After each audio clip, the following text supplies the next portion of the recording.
Hello and welcome to another episode of Your Deep Life for Christian Women. I'm your host, Barbara Chambers, and each week we dive deep into what it means to grow, evolve, and become who God intended us to be. I get the incredible privilege of sitting down with women of faith who are answering God's call, women who are living with intention, joy, and authenticity as they walk in their divine purpose. In today's episode, I'm joined by Cassandra Menard, a Christ-centered communications coach and founder of Ask Miss Cassandra, based in New York. She equips couples and individuals with the tools to build emotionally secure and spiritually aligned relationships. Cassandra opens up about accepting her calling, navigating the loss of identity within marriage, and the transformative process of surrendering to God's call.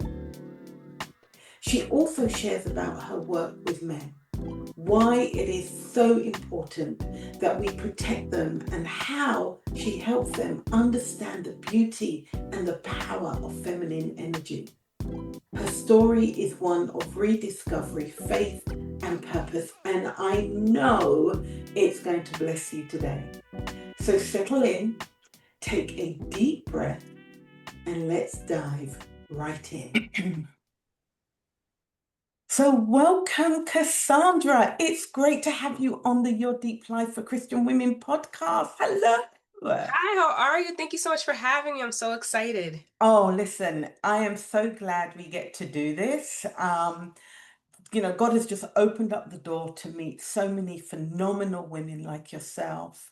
So before we get into it, please, can you tell us a little bit about you?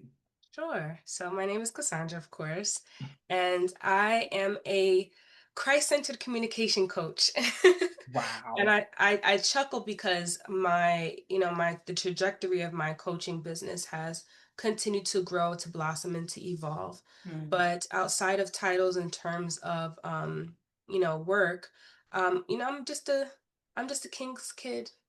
I'm just the daughter of the Most High God. I try my best to remain humble while walking in my God-given Christ-like authority. Mm-hmm. Learning to balance those things, learning to live in grace, and Yeah. learning to live in the sensation and the feeling of life. I think as Mm. a Black woman, and in the with the endeavor to be successful, I've become very analytical, very like frontal lobe thinking. And Mm-hmm. as a result, I tend to miss opportunities to, stop and smell the flowers. So Yeah. I would accomplish and accomplish and accomplish and this degree and this award and this, that, and a third. And it would be wonderful to get the acknowledgement. It would be wonderful to get the award, but it was very fleeting. It was Yes. okay, what's next? And Mm-hmm. before I knew it, by the time I was 24, I'm making six figures. I married. Um, I got more money than I'm not broke. We're beautiful.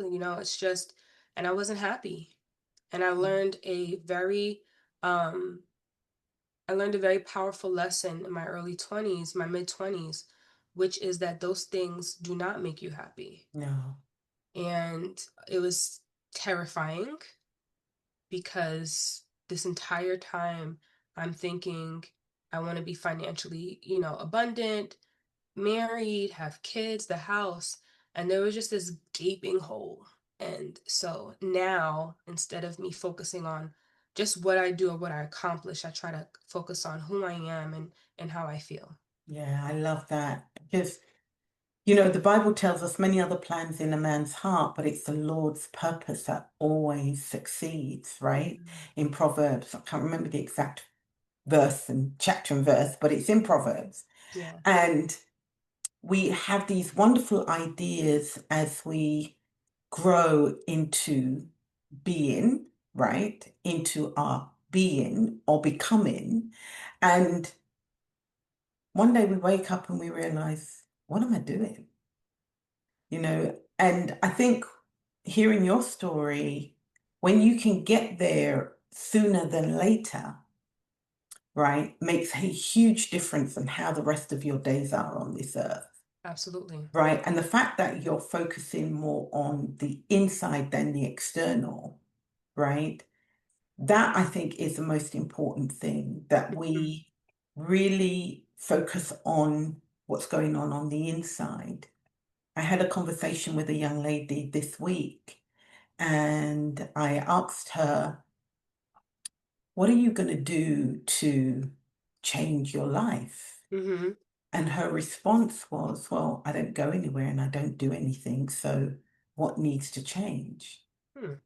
And I wanted to go into defense mode and sort of say, well, you need to this and you need to that. But as a life coach, you get to a point where you recognize everyone is a hero in their own story. So Mhm. they have to take responsibility and accountability for themselves, right?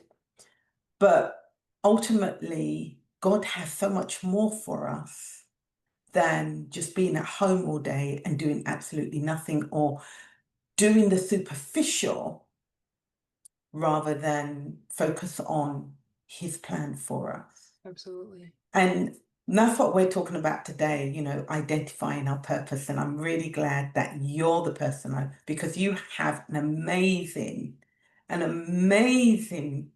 um, role or coaching business, right? Which I think is very unique. Thank you. So my first question I normally ask people, Cassandra, on the show Mhm. is, what does purpose mean to you? I think for me, purpose, I would identify it as like your calling. Mm, Your calling, it is a space in which you feel the most alive. And it becomes a burden when you are resistant to it. mm, So that would be the opposite. So the opposite of resistant is flexibility. This is the space where your purpose in which you can stretch, where you can mm. grow, and where you thrive. That's how I would describe purpose. How did you then come into your purpose and start your coaching business? Sure. So I think in purpose, some people happen to know it at an early age. I Mm-hmm. would say I was one of those. Everyone doesn't have that experience, but I always knew that I wanted to work with married couples, and I believe that it came from watching my parents' marriage dissolve. Mm, And as a young girl, I was very inquisitive, and so I had this question in my mind, which is, well, how for my like a 7-year-old mind, it was, how do you make God a promise and break it? oh, I yeah. couldn't wrap my brain around that. Mm, You made a promise and you broke it. Why? And so that had always just been on my mind. I always had questions about it, questions about love, questions about commitment, mm, questions about vows. And so that was just always like, part of how I thought and how I saw the world, mm, to the point where I was pestering people around me. And that's how I realized, oh, you don't feel and see and think the same way. mm, So I went to, of course, school. I went to undergrad and learned about psychology, learned that psychology exists, counseling exists, mm-hmm. and um and I fell in love with it. I fell in love with it. However, well, let me first say why I fell in love with it. So, to give context, Yeah. I'm a Haitian Christian woman. Let me just start right there for y'all, okay? Because that holds that there's different kind of weight, which means that Oh, we weren't really allowed to emote. We were allowed to work, mm-hmm. clean up, do everything, stay in the house. You can't be outside. We were raised to be conservative. We were trained to become wives. We Mm-hmm. took it very seriously. And then, of course, now we don't fit in with anybody because majority of your peers are not being trained. to become a spouse. Majority of your your peers are not raised to be conservative. Mm-hmm. And then on top of that, you throw the religion onto it, right? Yeah. Because they weren't spiritual, they were religious. You Yeah. throw the religion on top of that to further validate the strict environment. Mm-hmm. I was this child with these big emotions and these big questions, and it was received as a threat. Yeah. But when I went to school, I went to a predominantly Caucasian school. And I'm Mm-hmm. not saying that there's anything wrong with Black people, I'm just giving context. Mm-hmm. Right? In other words, if I went to school that was like Caribbean, they probably would have ignored me too. But in other school where I grew up with around, I had most of my teachers were Caucasian. Mm-hmm. They were enamored by me and taught me how to write and taught me how to express and taught me how to get Mm-hmm. those thoughts out and put it onto paper. And Mm-hmm. they entertained me. And that was when I started to feel more validated. And so I pretty much, um, split myself into two: the person that I get to be when I'm in academia and the Mm-hmm. person that I need to be when I'm at home. And so finally, when I went to college, I was just like, oh wow, this is the thing that I want to do now. I absolutely want to do this. But then I felt inadequate because Mm-hmm. I'm 19, I'm 17, 18, 19, 20. Who's gonna listen to me talking to anybody about their marriage? And so I had to postpone my purpose for years Mm-hmm. because of the inadequacy. And inside of that, and within those formidable years, I did get married. We're no longer together, just spoiler alert. But I did get married at 24 and began to I still felt inadequate, right? Because now we're newlyweds and so on and so forth. And I was like obsessed with being accurate. I was obsessed with doing a good Mm-hmm. job that I just didn't think that I would do anyone a good service without having some praxis, some practical experience. And Mm-hmm. so again, I kept pushing my purpose down. And then my ex-husband and I went through a separation, which on one hand I felt relieved because it was an unhealthy relationship from when we were in high school. It was always unhealthy. Mm-hmm. And that unhealthy relationship when we were teenagers trickled into our 20s and to our 30s. But when the separation finally occurred, my initial experience was relief and safety. Mm-hmm. But then my other the that youthful part of me started to kick up again, which is to say, how did this happen? Mm-hmm. I never wanted to get a divorce. Mm-hmm. Why would I choose to say yes to like the person that I experience as the most difficult person ever for my personality, for my being, for my soul? I'm not saying there's anything wrong with him, he's good, bad, or anything like that. But Mm-hmm. somebody can be a good person and not good for you. That's right. That's And right. was that intentional? Was I trying to prove that Mm-hmm. I would, be long suffering no matter what, and that I would, outlast my parents? Like, did we ever really love each other? I feel like I love him. I feel like I still love him now, even though he wasn't right for me. How Mm-hmm. could you love someone and it not work out? Shouldn't love be enough? Yes. And so that's how my purpose kind of began to morph. Wow. And from there, it took off. Wow. Wow. You know, I think sometimes we make decisions for our lives.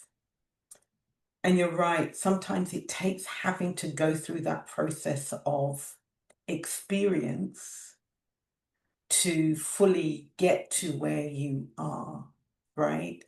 Um, you know, it's interesting. I just started reading Genesis again, the Bible again from the beginning, and I'm starting to read the whole thing. I've decided to do a whole year plan Hmm. and reading the story of Adam and Eve and also the story of Joseph taking Mary as his wife, Yeah. right?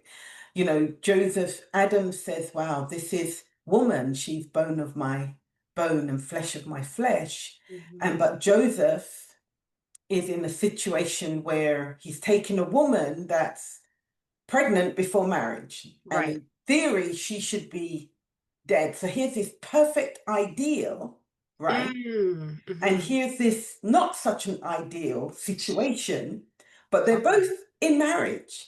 And Yeah. I was thinking about it and I was thinking, look at that. God gave Adam perfection, but my girl screwed up big time when she made a decision outside of him, right?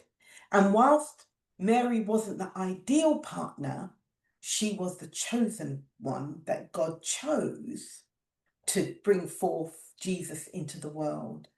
And God said to Joseph, look, I know it's not right, it doesn't Absolutely. seem right, but love her anyway.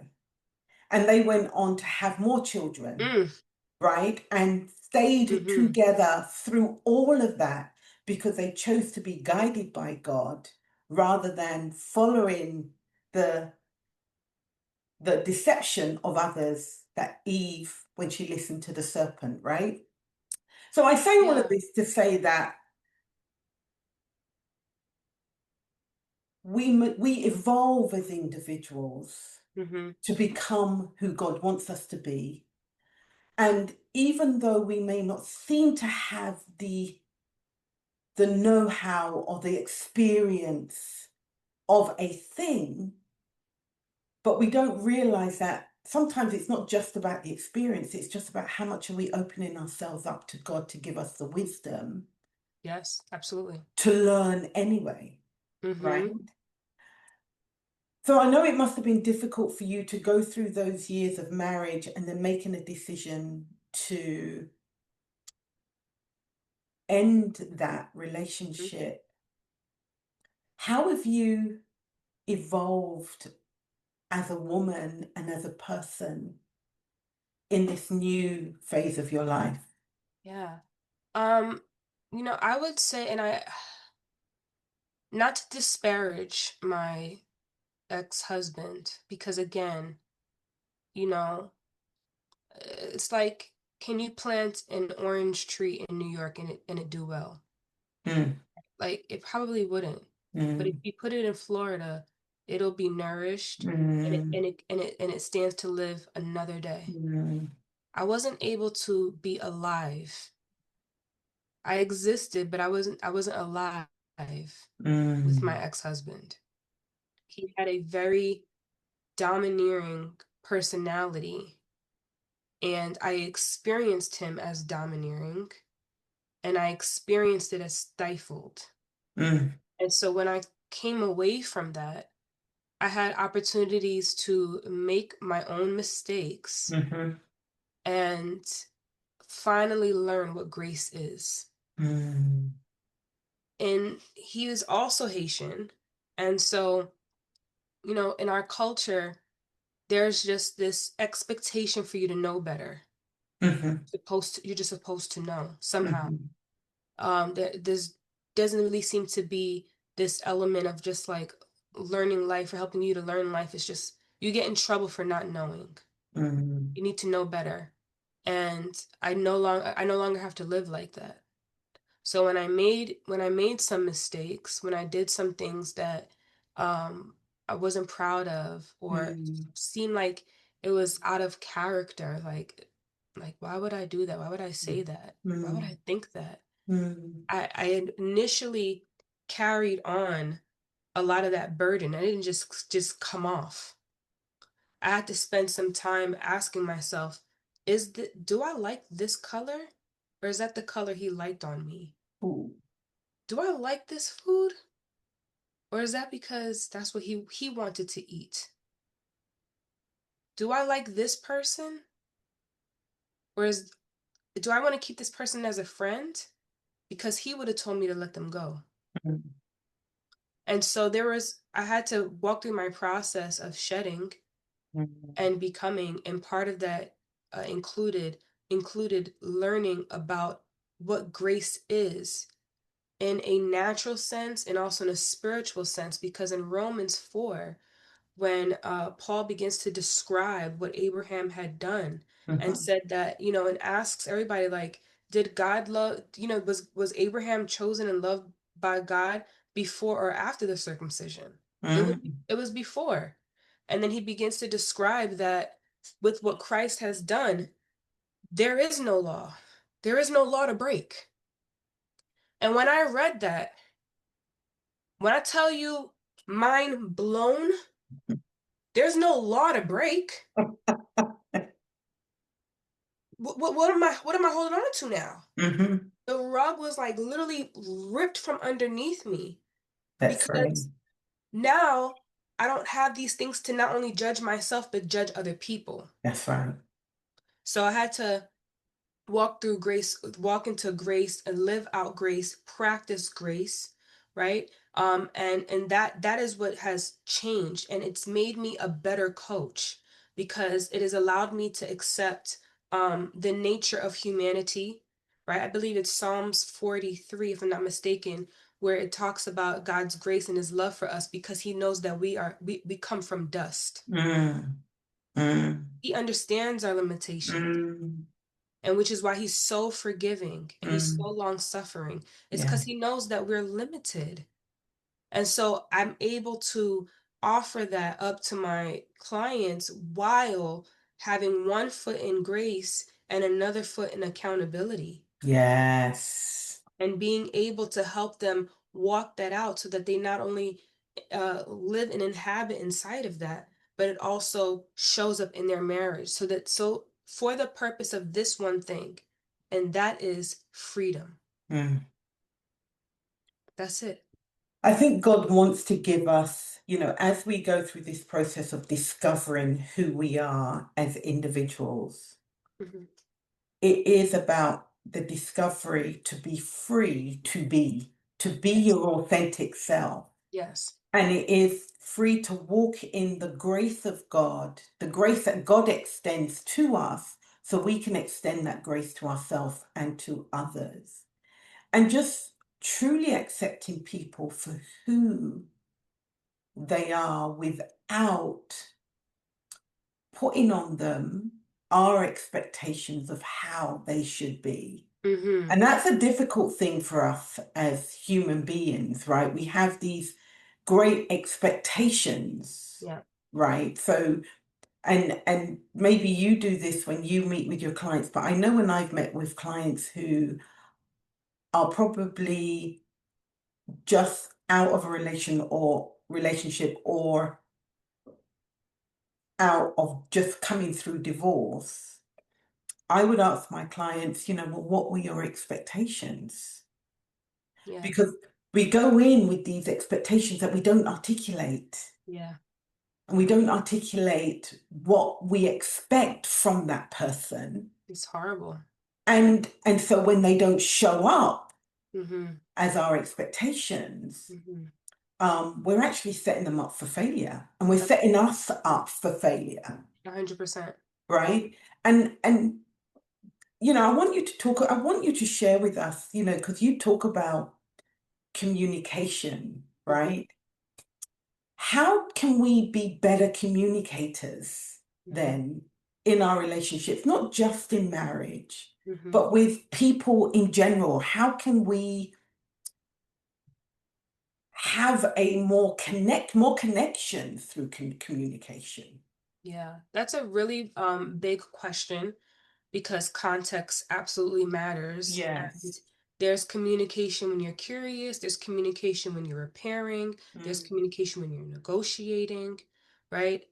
So it's hard to say necessarily what people can do to improve their communication, but if I was going to say overarching what they all, no matter where you are, this is what would be needed, it would be to suspend judgment, mm, because judgment and love cannot live in the same house. yes. Judgment judgment looks to you to say that what you're doing is wrong.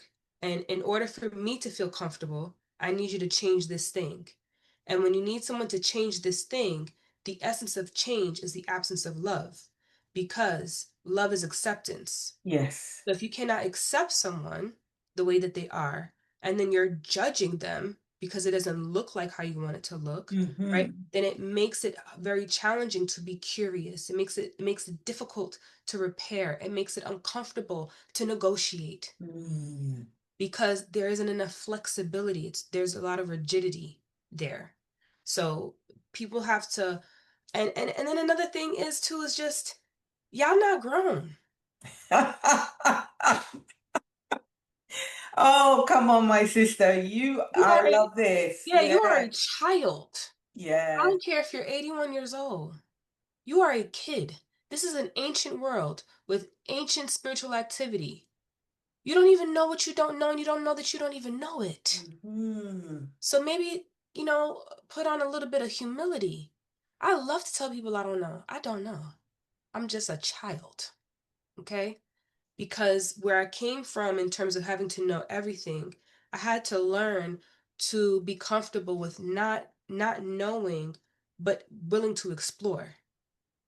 I'm willing to figure it out. I'm willing to find out. And Yeah. I'm willing to not anchor what I find out so that it is immovable. People change, we morph, we evolve, we grow, we want to try something new. Right? So y'all gotta just chill. We're kids. you know? Get in a child's place. But isn't that our challenge as humans that obviously the Bible says that we go from glory to glory to glory, Mm-hmm. right? Mm-hmm. So Mm-hmm. we are constantly evolving and becoming as humans, right? We're Mm-hmm. not perfect. We will never, ever, there is no such thing as a perfect person, right? Yeah. But our our inability to judge others, Mm-hmm. that I think is a thing that really holds us back Mm-hmm. as humans. Because our parents have these expectations of us as we're growing up, right? Mm-hmm. And they tell us we need to do this, we need to be that. So we have these sort of guidelines of how we should be. And I came from a similar home to you where my father was very much an authoritarian, Yeah. right? Mm-hmm. It was, very much do as I say, but Oh, yeah. do as I say, not as I do, Yeah. right? And, my dad had some scrupulous ways of being as a person and doing as a person, but he was very clear about certain things that his daughters could and could not do right up into teenage, right? Mm-hmm. Mm-hmm. And so I lived with this not being able to express emotions, not being Yeah. able to share what I was feeling or express my opinion or, you should do this and not explain, but I don't like that. Mm-hmm. Whether I liked it or not, I still had to do it. Mm-hmm. And so we grow up, right, with these ideals because this is what we've learned and this is how we've been conditioned. Mm-hmm. And then as we become adults and we leave home in our 20s, late teens, 20s, whether it's to go to college or we've just left home, right? And then we're now thrown into this situation where we now are with other partners, when we're dating, we're meeting people. And now I have to accept people for exactly as they are, Mm. right? Oh, they're not doing it that way. That's how I was taught to do it. Why aren't they doing it that way? Why? There's something wrong here. And Whew. so we become defensive because we're Absolutely. trying to protect the things that we Yeah, always not our reality. Mm-hmm. right, Yeah. more than be curious, Mm-hmm. right? Yeah. Or be open to, well, this person is just very different to me. What is Unfortunately, as can I say the word sexy on here? Yeah, you can say what Okay. you need to say. We're open. We're grown women on this shop podcast. Because I don't know what the rules are. People just be getting blocked and all kind of stuff. So I didn't want to get your channel in any trouble. But as sexy as curiosity sounds, I think one of the most frustrating things about working on your healing and about learning grace is that one would think that this is going to make it so much easier. It doesn't. And it almost does the opposite Yeah. because people don't want to be seen. Mm. Because if you have someone who learned how to compartmentalize themselves and knew how to keep things to their chest, and that's the way that they protect themselves, protect their ego, or and they meet someone who's curious and learn something about them, and they do say something that is inappropriate, because there's things at times when judgment, to not judge is not all encompassing, right? There's a time and a place for everything. So Yes. there, for example, if an adult harms a child and they're inappropriate with a child, there's judgment around that, Yes. right? So, you talk to this person who's not used to being seen. They notice your curiosity. They begin to finally open up. They share things that they never really shared before. Mm. And so there's an abundance of immaturity because since it was never shared before, it never got to grow and age with them. Yes. So now they are in discovery that this thought and this way of being or value system that they once had that never grew up all of a sudden is inappropriate, and they don't want to be seen anymore because the reality is being challenged. How, So, mhm. please continue your No, story. just to say, like, so no, being to offer to someone to say, to be curious about your spouse, to be, it's a sexy word, but it's not that easy. How do people then navigate that? Yeah. Grace, forgiveness, understanding, negotiating, open communication, accountability, right? Being able to say, I remember, like, recently I had an experience where I came into an understanding. Last year I had experienced an abundance of trauma and grief. I had a lot of people that passed away, things that Mm. happened, and it was unexpected. Mm. Um, and I noticed that right now, like a year later, I mean, I prayed, cried, fasted, just did all kinds of things, but my body, my mind, my subconscious was still holding on to fear. Mm. And when I came into the awareness of it, I had to apologize to some of my loved ones around me to say, I can't imagine how difficult it must have been. And I appreciate your patience and grace with me because I didn't know that's how I was coming across. Mm. Right? There's a moment where you're not above reproach, right? Then there's some patience, right? And it's just an ebb and flow. It's when we're operating in our humanity, there's got to be flexibility there. Yes. That's why flexibility is important because there's no one answer. There is just no one answer. In one case, it might be appropriate to be firm. In another case, it might be appropriate to be gentle. In another case, if you're firm when you should have been gentle, to be wrong. But Yes. you have to try it out and figure it out Yeah. to learn. And that's why forgiveness is important because we're bound to fail. You know, I like, I love what you're saying and how you're articulating this awareness that when we come into an awareness of our own selves Mm-hmm. and our actions and how we come across, Mm-hmm. it's like there's this level of maturity that happens Mm-hmm. that causes us to humble ourselves, Mm-hmm. to go back and seek forgiveness, Mm-hmm. or to even just go back and acknowledge. Yes. Do you know what I mean? You know Mm-hmm. what, guys? I recognize that I acted XYZ or I Yeah. did this, Yes. and I'm sorry because you're having to deal with me. Mm-hmm. But even as family members, you're probably going through exactly the same thing. Mm-hmm. But your response is very different to mine. Mm-hmm. And I'm not acknowledging that you are feeling loss, grief, or pain Yes. as well. And I think it's when we come into that level of awareness, Mm-hmm. right? As you said earlier, it's liberating, Mm-hmm. right? It liberates you and it liberates the other person because you Mm-hmm. now have a level of awareness that allows you to make a choice Mm-hmm. to behave and act in a different way, Yes. Yeah.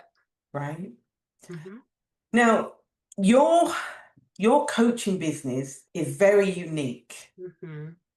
And these days I'm on YouTube, Instagram, Facebook, and there are all these men coaching women about relationships. There's Mm-hmm. loads of them. Mm-hmm. But what I don't see is people coaching men. And you specialize in coaching men Mm-hmm. more than women. That is unique. It is. How did you get into that and why did you go down that road? I can't take any credit for it. So y'all listeners, we gonna jump timelines back to when I talked about my separation. Yeah. So at that point of the separation, and I had all these questions, I happened to watch a video of by Tony Robbins who was describing feminine and masculine energy. And when the Hmm. feminine feels threatened, she will go into her masculine to protect herself. Hmm. So as far as I'm concerned, my ex-husband never ever met me.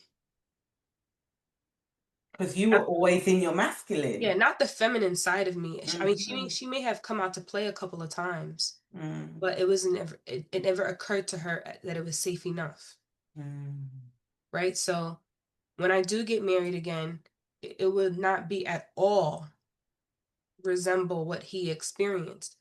But what that did for me was one, it let me off the hook. It helped me to understand why I was so defensive in my marriage, even though I never wanted to be like that. Mm. I wanted to be agreeable and loving and kind, and it did start out that way until my agreeableness pretty much robbed me of my voice. So that Mm. when I did have an opinion and I did have a desire, we were already in a habit loop of him getting whatever he wanted, how he wanted, because I was less concerned about what we did. I was more concerned that we were connected. So Mm. if it's we do it together your way or we do it apart, separate, I would rather do it your way to be connected. Yes. Right? And so Yeah. you do that enough times, you know, all of this person he has no idea how many things I did that I didn't want to do. He has no idea, right? So as I'm processing this and hearing Tony Robbins talk about this, about feminine Mm. masculine energy, somehow the Lord just arrested my focus and was just like, I know that you're now having sympathies and empathy for women's experiences and Mm. getting into the masculine. Mm. But I want you to look over here, Cassandra. I Mm. don't want you to think about what your experience was exactly. I want you to look over here for a moment. And I say that for a moment because I do believe that I will be working with women, specifically at some Mm. point. Mm-hmm. But I had to become a student, and men became a teacher to me in order for me to coach, alongside God providing downloads to me Yeah. and just sharing crucial information with me that Mhm. I've never read in a book. My parents didn't teach it to me, but when I would talk to men about some of these things, it would resonate for them. Yes. So, um, and that's pretty much why I say I could hardly take the credit for it. If it were up to me, I would be a femininity coach. And we need some of you as well. We need that Yeah, as well. Yes. I like literally, and I'm not trying to brag, y'all. I'm just saying. I don't know too many single men that I've been around that did not look at me and think I would love to marry you. Mm. So I have really great feminine charm and ease and kindness with firm boundaries where they know I can't go that far with you. And I like that. But but you didn't disrespect me. And yet but you're poised and you're firm, but you're also soft.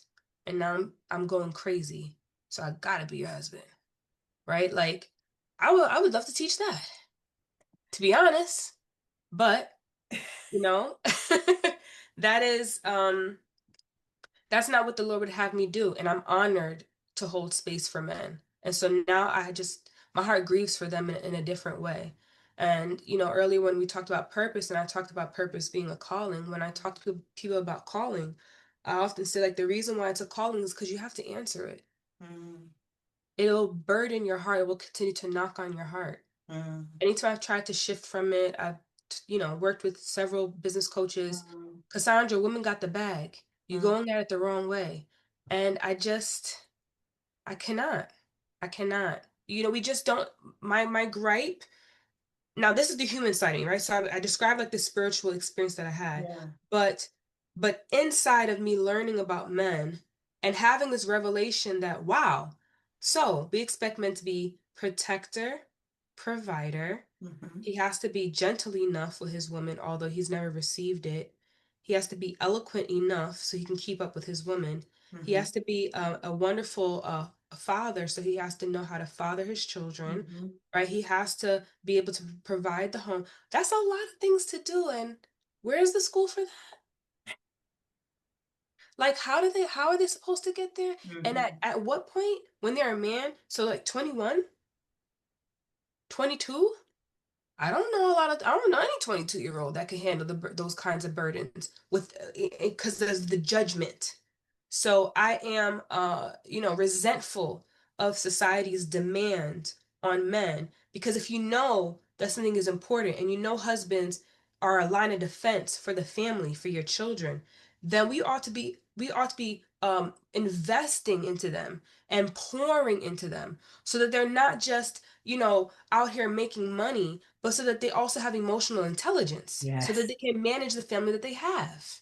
Yes. Yeah. And we just don't have that. Yes. I think, it's interesting because it goes back to my point about we have these expectations of people. We have expectations of men that they're going to do X, Y, Z, right? Hmm. And then they don't show up doing X, Y, Z. So then we Hmm. judge them, but who is actually teaching them? And we live in a society where there are so many single mothers bringing up boys, Hmm.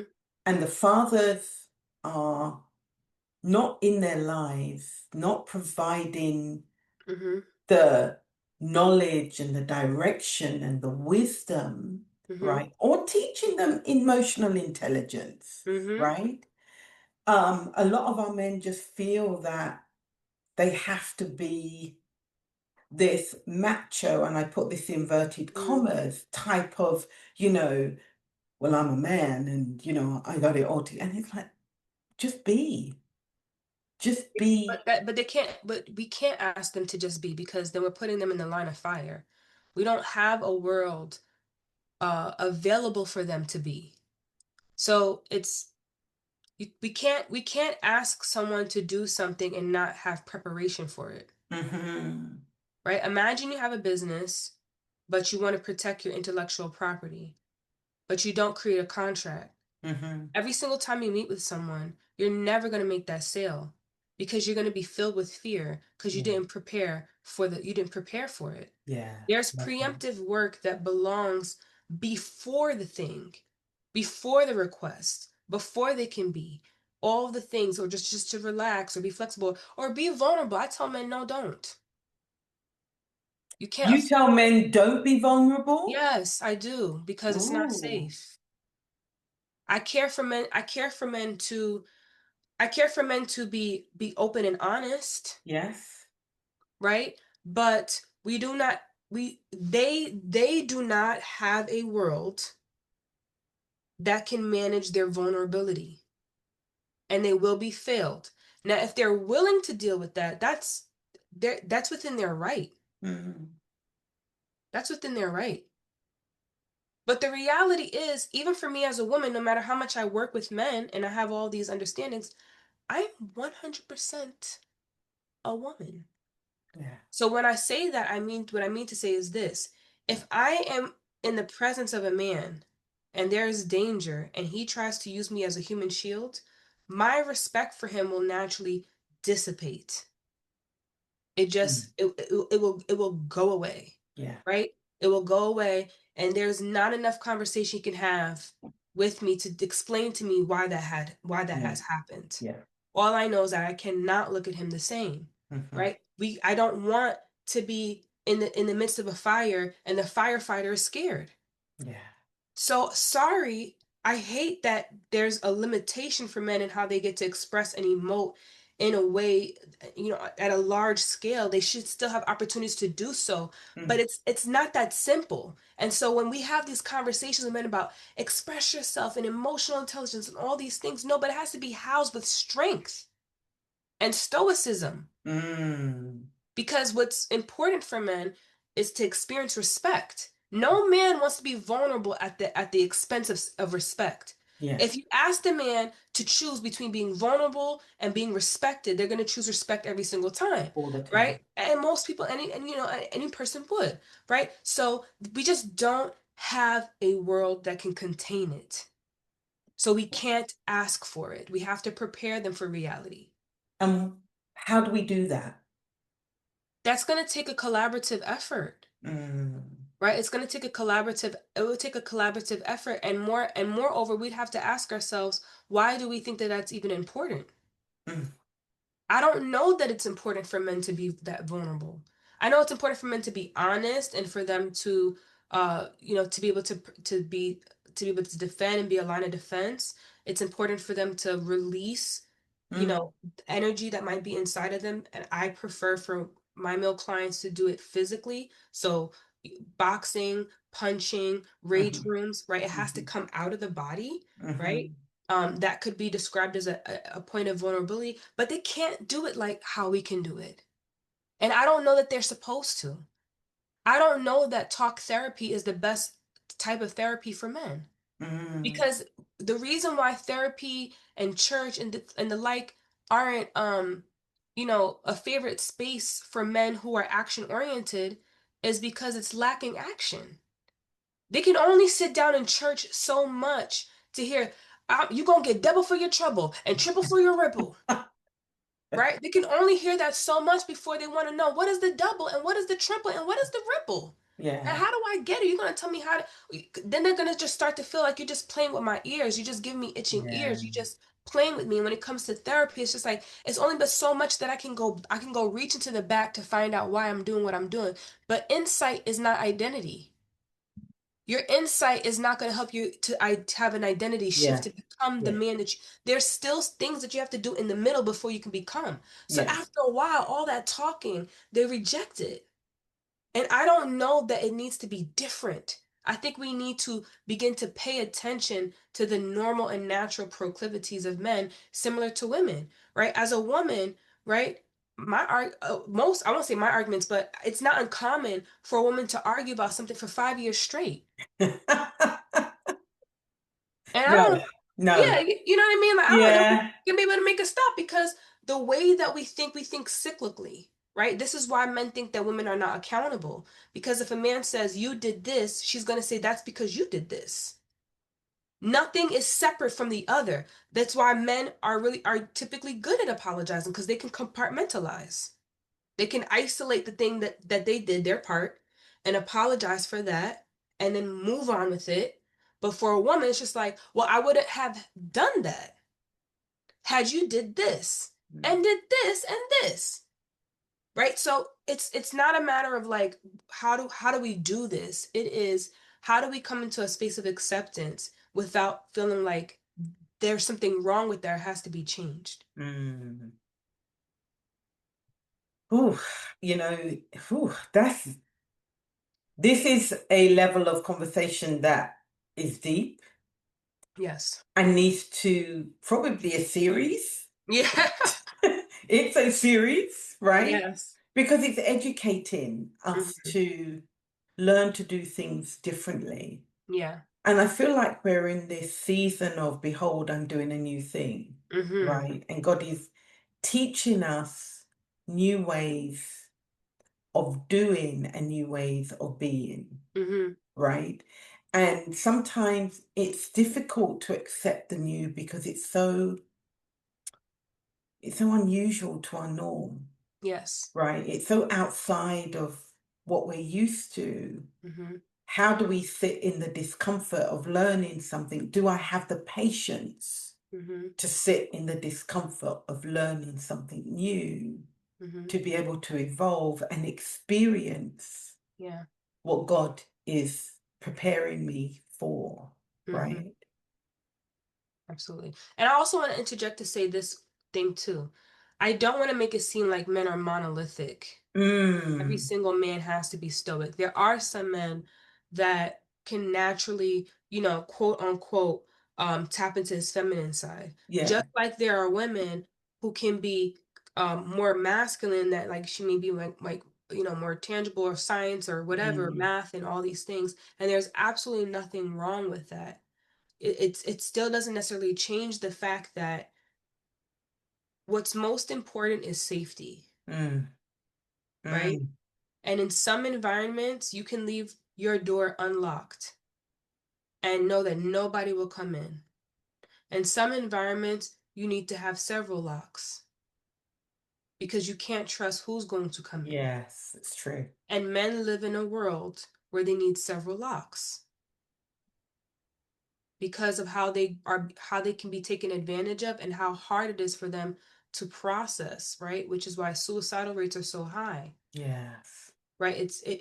We don't know enough about the male psyche to Mm, prevent like suicide and things like we'd have there's a lot that would need to get done. There isn't enough, there isn't one answer, and I would not be the right person to answer it because this would need to be a collaborative effort. This is the part yeah. where the word of God says, come, let us Reason. Come and let us reason, yeah. reason together. Let us Yes. reason together. I only Isaiah. have one piece of the pie. I don't possess them all. Yeah. Come, let us reason together, right? This is that we would need to have serious conversations if we cared Yeah. enough about, our society to say, man, we are in trouble. Our men Yeah. are supposed to be a line of defense, and we are, we are on offense right now. We're not on offense right now. We're on Yeah. defense, Yeah. Yeah. Yeah. and we need to be on offense right now. Yeah. Yeah. So yeah. Wow. This for me has been an education, and I'm really grateful that you're sharing what you're sharing. Because I'm learning something new, even in my age, right? Even at my age, right? So thank you for that.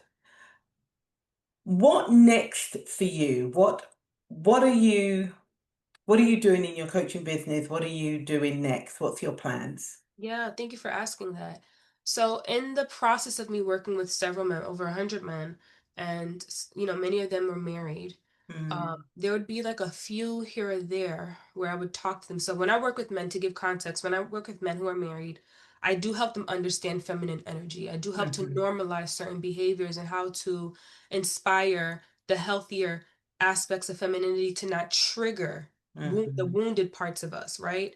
And they're blown away because it happens like that, like within a day, Wow. right? Like within a day they have another wife, right? So I've had clients who have not, one of my clients, his wife just did not want to be intimate, and then like in his case, we did it gradually because I just was trying to see like where they were. I was like, Mhm, I just want to see what's going on. mhm, I'm not trying to create anything here. And mhm. within a few days, listen, we grown. She was in the bed, washed up, telling him like, "Aren't you coming to bed?"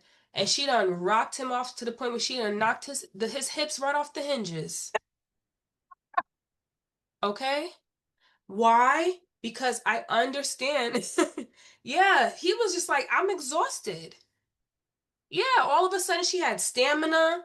She was going at it. She was initiating. She was Wow. already turned on. He didn't have to turn her on. She was already on. And she was bursting at the seams. Wow. He couldn't believe it. Brand Wow. new wife. Wow. Because his what he had what he had learned in masculinity that served him does not serve a woman. Yeah. It's not safe for her Yeah. emotionally. Yeah. And he didn't do anything grand like buy her a bag, take her on an expensive trip to Bali. He didn't become a simp overnight. Okay. I don't It know was what that is, but Oh, so I like what they call men who are like a simp, who are pretty much like a pick me for a woman, is a simp for a man in that he just does whatever his woman says. Like he has no backbone, right? okay. Okay. He didn't become a simp overnight. He was still 100% masculine, right? Okay. But when you fight nature, you Hmm. fight every need that you want met, you're fighting against it. Wow. When you flow with nature, you welcome the opportunity for every need that you have to be met. Yes. So it was just a matter of teaching him the nature of a woman so that he can access the part of her that already exists. She was just laying dormant. Wow. But there would be some men that no matter how many things that I would teach him and explain to him, they would go through a season of peace and then they would have a conversation and something would spark and they would spiral back down. So then I would say, ask your wife if she will come into a session Yes. so I can hear from her perspective. Because every single time I ask a man, what would your wife say is the biggest problem with the marriage? And Mm-hmm. he tell me, I don't know. You in trouble with me now. Because you should be able to use your wife's words to Yes. say what the issue is so you're not Yeah. paying attention. So Yes. I'm not going to ask you anymore. Bring your wife. Let me see what's going on. And eventually, I started to teach husband and wives how to have uncomfortable conversations in a way that was open, welcoming, Mhm. Yeah. collaborative, Yeah. and where they can get their results Yes. and within 10 minutes or less. Wow. So I had a couple once that was like, so this is how, for y'all who are curious, this is how it works. You come into session with me, I tell you, of course, all the introductories, building rapport Mm-hmm. and everything. Mm-hmm. And then I come off of camera and I let you guys select a topic that you found very difficult to get on the same page with. Mm-hmm. And I just want to see you guys talk. I just want to see you guys argue for a moment. And I come off camera. And the first 10 to 20 minutes, because he was my client, his wife was not my client, it looked like, they're trying to get into the groove of it. But baby, after that, about that 20-minute mark, right? Like they were just going at it, but they were being nice, nasty. By the 30-minute mark, it was, I told you I mean, they were going off. I saw another side of him. I saw another side of his wife. It got crazy. I come back on camera and help them to regulate themselves and ask Mm-hmm. them about their feedback and what they thought about how it Mm-hmm. went. They share their feedback.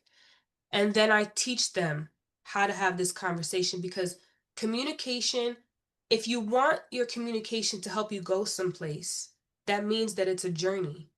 And every journey has a beginning, a starting point, and an end point. Yes. Yes. You have to know where you're arriving to so that you know that you got there. Yes. If you don't, then you're just all over the place. You're taking the scenic route. And I'm not Mm-hmm. judging the scenic route. I'm just saying, if we're going to reverse engineer this and say, well, what is it that you want to accomplish? And there is something, a defined thing that you want to accomplish, that's an Mm-hmm. endpoint. Yes. So Yes. that means if there's an endpoint where you're going to get your revelation of what you want, there needs to be the genesis of it in the beginning. Yes. So Yes. I teach them the process, the flow of how that needs to happen, and let them ask their questions and everything like that. And then I come off of camera and I tell them, I want you to have the same conversation, same topic, but I want you to do it in the order and the way that I'm teaching you. Mm-hmm. And that couple in particular, clock them where they came to a resolution, I think at like 6 minutes and 38 seconds. Wow.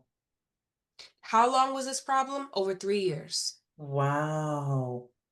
Arguing and arguing and arguing. And you want to know what was getting in the way of them having a result? It was a small question that he had that he wasn't clear on. And he was inspired in the moment to ask it. And when he asked it, it was like as if all the pieces came together. Yes. Yes. And they came out with a plan that they would execute and who would do what. And then it got done. And just like that, a 3-year argument dissolved. Wow. I've had it with couples 14-year arguments. I think my hardest one ever was a couple that when they got married at a young age. And so the husband said, hey, I just want to warn you, I don't want no kids. Mm-hmm. And her her youthful age and naivete said yes. But she didn't factor that when she was going through her 20s, that she was going to get baby fever and that her Mm-hmm. sister would have a child. And that Mm-hmm. all of a sudden, these very real, emotions and desires Mm-hmm. was consuming her. Mm-hmm. And no matter how much begging or requests or anything, her husband had 10 toes down. It was the hardest session I ever had to witness. And Wow. when they sat and they told me what it was, I was just like, oh my God, I don't know what to say. Because on one hand, we can't force anybody to become a parent. That's right. But on the other hand, this is marriage. And are we really going to anchor her to something that she said? Because she agreed. Are we really going to do that? But praise be to God that it doesn't matter what I think. when Mm. I teach my clients how to Mm. communicate. Mm-hmm. Because the reality is, back to what I was saying about come let us reason together, and we only have Mm-hmm. so much information, Mm. which is that my clients are really smart and they're high achievers and they know how to figure it out so long Yeah. as they know how to do it. And they Mm. come up with the most magnificent solutions that I would have never come up with. Wow. And that's why it works because they're developing it. I'm not designing it, prescribing it, I'm not doing any of that. I just teach them how to do it and they go off on their merry way. And I Wow. love it because there's just so much power in our voice and there's so much power in agreement. The Yes. word of God said one can put 1,000 to flight, but two can Yeah. put 10,000 to flight. Yeah. So that Yeah. means that there's this exponential blessing that Yes. happens when two people agree. But Yeah. then what happens when two people are agreeing in a disagreeing way? That's an exponential drop, Yes. which is why we feel so much gravity when we're in marriage and we feel that when you feel trapped, when you feel like we can't you feel it Mm. to the point where you're about to you can claw through the walls, Yes. right? Yeah. You just can't handle it anymore, right? Mm-hmm. Because it's not because there's something wrong with marriage. It is the evidence of the power of what happens when two people agree. And I know it sounds like, well, but they're disagreeing. Yeah, but they're agreeing to fight. Yes. They're Yes. agreeing to fight versus being peaceable. And so as a result, they're having an exponential traumatic experience because it's two of them in it. So when you dismantle that Wow. and you come against the enemy's devices, because he is a copycatter, he's not the Yes. opposite of God. God has no opposites, Mm-hmm. right? He has like no one can compete against him. No one can stand against him.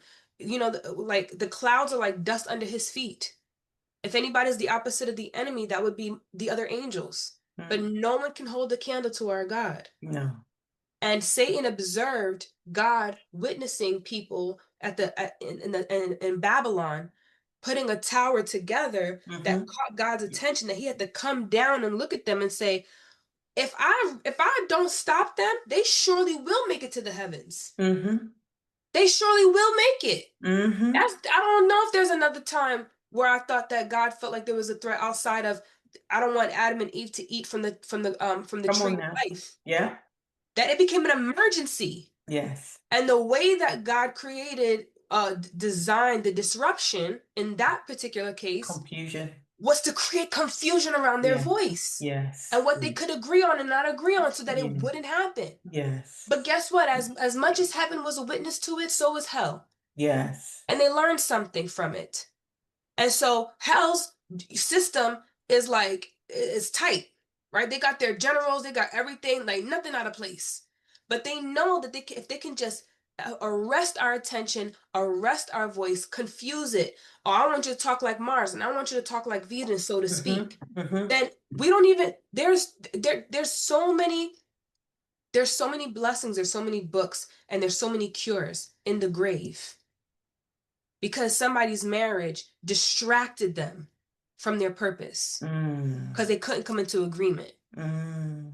So when you ask me about communication, it sounds cute and fun and helpful, but it's beyond that. It is legacy driven. You Yeah. cannot afford to waste another moment not being able to communicate well with your spouse. And I'm not talking about that false sense of peace where like, oh, now we good, and then we're all not just, when we're good, we're good. When we're bad, we're really bad. Yeah, Mm-hmm. it's because you guys are in a cycle and it's not going to stop. Yeah. It's an emergency for Yeah. the body of Christ to Yeah. come into the authority of who we are so that we can take advantage of it so that we can then discern what to do just in the same way I can never tell my clients how to resolve their issues.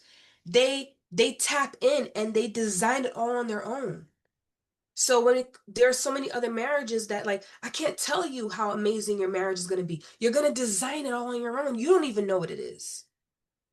So that's pretty much what my coaching provides. Wow. Wow. How can people find you? Yeah, I might look young, but I'm not. So please don't TikTok me right now.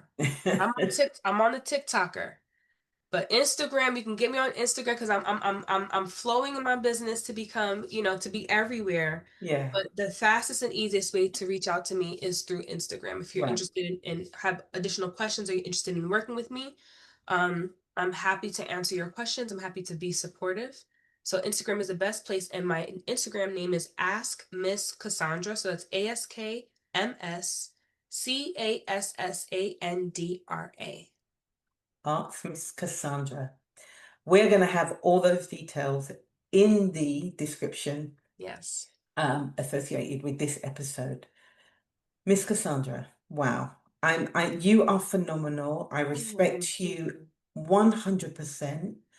And I'm so grateful that you accepted the call Mm, and began to walk in your purpose. There are men I know who wished they had someone mm-hmm. like you. They're probably regret being divorced or being Yeah. separated from someone they really loved and Mm-hmm. wish they'd done it differently. Mm-hmm. Right. My dad died a few years ago, and my parents were together until I was 14.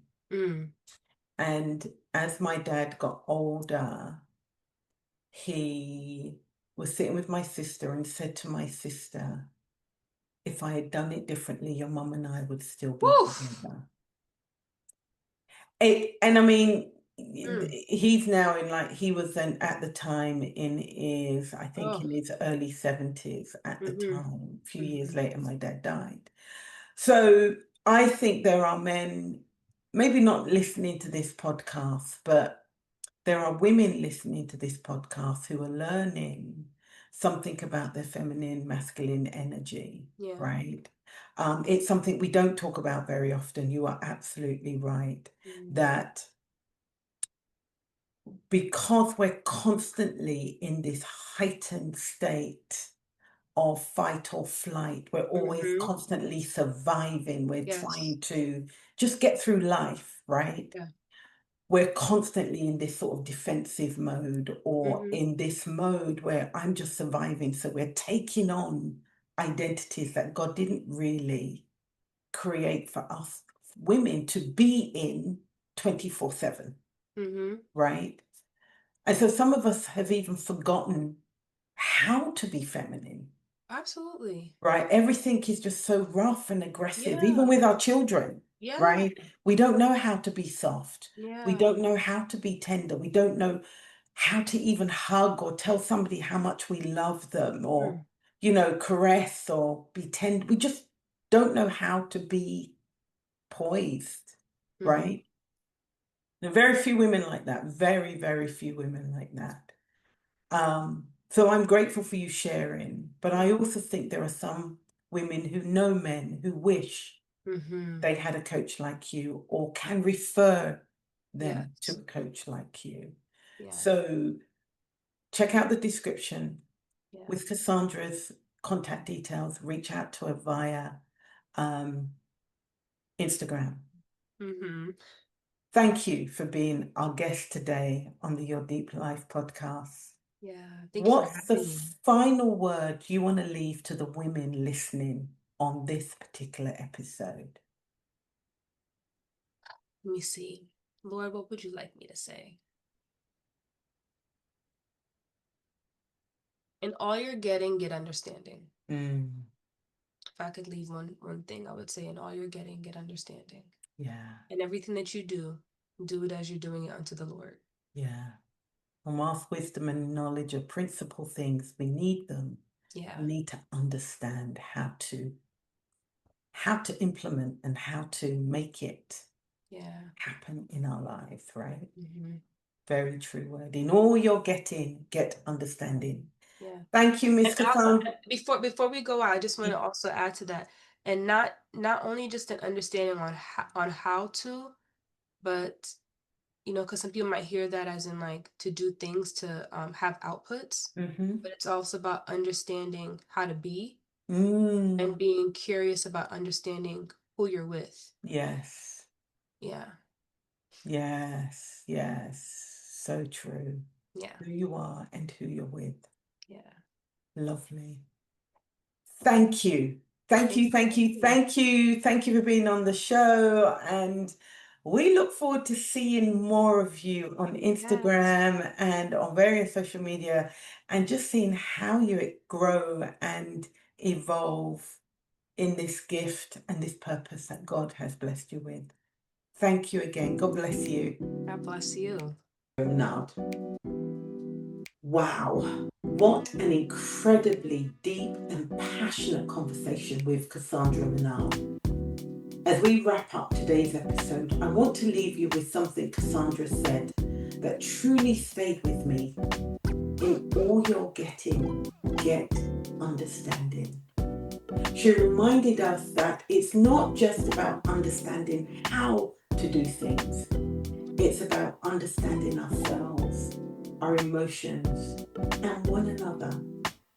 That kind of understanding takes humility, surrender, and a willingness to see through God's eyes. So here's your reflection question for the week. Where might God be inviting you to surrender control so you can gain deeper understanding of yourself, your relationships, or the people He's placed in your life? Let that question guide your time with Him this week. And as always, may you continue to walk in alignment with His purpose and allow His peace to lead the way. See you next time on Your Deep Life for Christian Women. Bye for now.